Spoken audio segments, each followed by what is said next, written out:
Se na segunda fase da OAB em Direito Civil, a 2025.3, que foi a última prova aplicada, você saiu achando que bastava escrever curatela, com certeza você deve ter deixado muitos pontos na mesa. A peça de civil não foi difícil pelo tema, e principalmente pela peça, que foi uma petição inicial. A dificuldade mesmo estava em como a FGV distribuiu todas as informações e as pontuações. Meu nome é Karine Lucena, sou professora de processo civil e também do Núcleo de Prática Jurídica, e hoje eu quero conversar com você sobre como a banca pensou essa prova e como foi a distribuição desses pontos. Pontos estes que foram decisivos no espelho oficial. O enunciado parecia muito simples, mas ele escondia 3 armadilhas clássicas: legitimidade ativa, antecipação de tutela e o procedimento específico da curatela. E é exatamente nisso que muitas reprovações acontecem. O primeiro erro acontece quando o candidato lê incapacidade processual e já começa a escrever sem nem terminar o raciocínio processual correto. Na peça, o autor não queria apenas a proteção familiar, ele precisava assumir imediatamente a gestão patrimonial, o recebimento do aluguel e a administração do benefício do INSS. Isso muda completamente a lógica. A prova não pretendia apenas reconhecer a incapacidade. Ela exigia uma ação capaz de produzir efeitos imediatos. Vocês conseguiram ver onde a banca colocou palavras-chave que daria para identificar o nome da peça? A FGV, ela deu 4 pontos decisivos que daria para você entender qual era o nome da sua peça: laudo médico, demência avançada, ausência de discernimento e incapacidade para os atos da vida civil.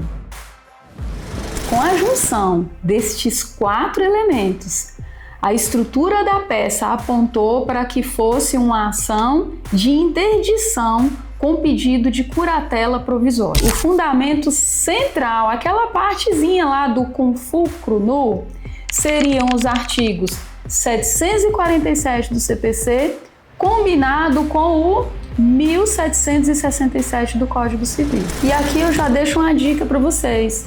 Quando vocês colocarem o nome da peça, você deve escrever os artigos que são base daquela peça. Há espelhos que pontuam e há espelhos que não pontuam. E você não vai correr o risco de deixar de pontuar, Gente, outra coisa.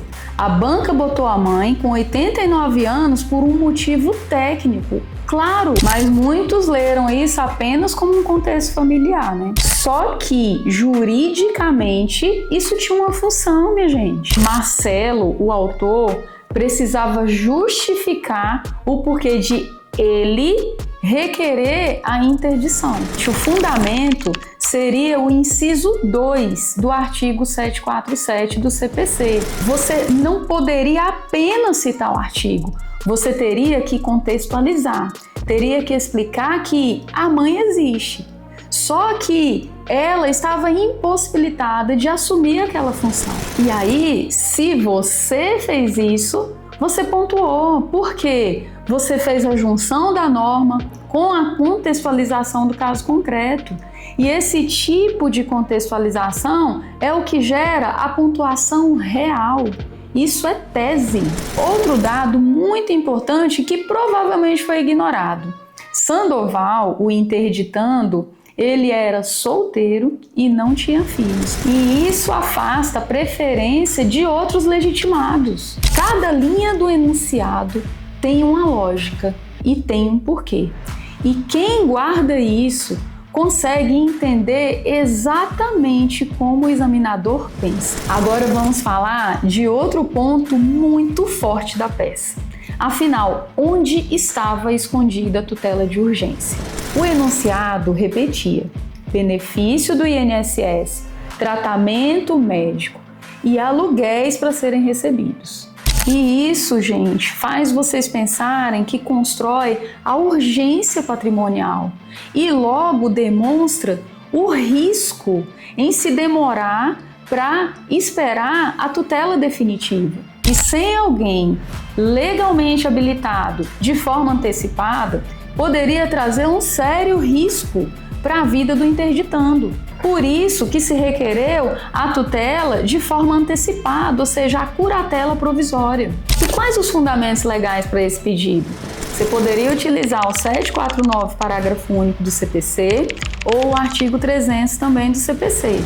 Mas lembre, não bastaria citar. Você teria, na realidade, que contextualizar.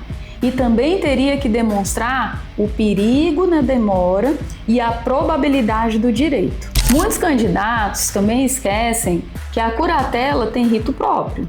E a FGV exigiu a citação do interditando para a entrevista. O fundamento está lá no 751 do CPC. Esse é um típico item pequeno e que parece secundário. Mas tudo vale ponto, gente. Na segunda fase, você não pode deixar de fazer absolutamente nada.